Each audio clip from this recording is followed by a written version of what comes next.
Finally Vivo ने अपना एक और नया स्मार्टफोन वीवो का T4X 5G को लॉन्च कर दिया। वही दूसरी तरफ Realme का लेटेस्ट में लॉन्च हुआ स्मार्टफोन Realme का P3X 5G। वैसे तो इन दोनों स्मार्टफोन के प्राइस में कोई डिफरेंस देखने को नहीं मिलता है, तो अगर आप लोग 15,000 रुपीज से कम की प्राइस में नया ऑलराउंडर 5G स्मार्टफोन लेने के लिए सोच रहे हो तो आज के इस कंपैरिजन वीडियो को आप लोगों को पूरा जरूर देख के जाना चाहिए। तो बिना देरी करे चलिए वीडियो को हम शुरू। स्मार्टफोन का अगर परफॉर्मेंस की बात करी जाए तो एक तरफ वीवो के T4X 5G में मीडियाटेक का डायमेंसिटी 7300 का प्रोसेसर देखने को मिल जाता है। वही दूसरी तरफ Realme के P3X 5G में मीडियाटेक का डायमेंसिटी 6400 का प्रोसेसर देखने को मिल जाता है। प्राइस में तो कोई डिफरेंस देखने को नहीं मिलता है, पर परफॉर्मेंस और गेमिंग परफॉर्मेंस के मामले में तो क्लियर विनर निकल के आता है वीवो का T4X 5G, क्योंकि एक तरफ Realme के P3X 5G का जो अंततः स्कोर निकल के आता है वो 4,19,000 निकल के आता है। वही दूसरी तरफ वीवो के T4X 5G का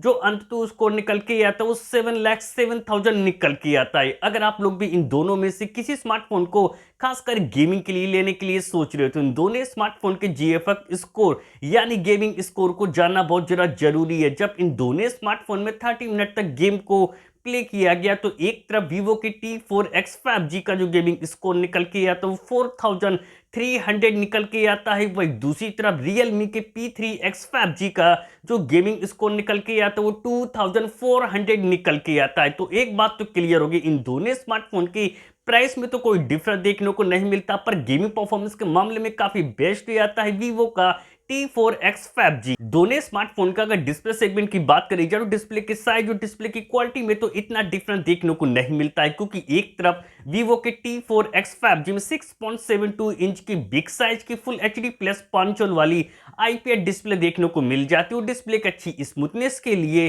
120 हर्ट रिफ्रेश रेट का सपोर्ट देखने को मिल जाता है। वही दूसरी तरफ Realme के P3X 5G में भी 6.72 इंच की बिग साइज की फुल HD प्लस 5 वाली IPS डिस्प्ले देखने को मिल जाती है। डिस्प्ले की अच्छी स्मूथनेस के लिए 120 हर्ट रिफ्रेश रेट का सपोर्ट देखने को मिल जाता है। इन दोनों स्मार्टफोन की अगर IP रेटिंग की बात करी जाए तो उसमें तो काफी बेटर हो जाता है। Realme का T3X 5G IP68 और IP69 की रेटिंग देखने को मिल जाती है। वही दूसरी तरफ वीवो के T4X 5G में IP64 की रेटिंग देखने को मिल जाती है। इन दोनों स्मार्टफोन के अगर कैमरा सेगमेंट की बात करी जाए तो कैमरे के मामले में तो इतना डिफरेंस देखने को नहीं मिलता, पर वीवो के T4X 5G के बैक कैमरे से आप लोग 4K वीडियो भी आसानी से रिकॉर्ड कर सकते हैं। 50 मेगापिक्सल का मेन प्राइमरी कैमरा मिलता है, बाकी का दूसरा कैमरा 2 मेगापिक्सल का मिल जाता है विद LED फ्लैश लाइट के साथ। वहीं दूसरी तरफ Realme के P3X 5G के भी बैक में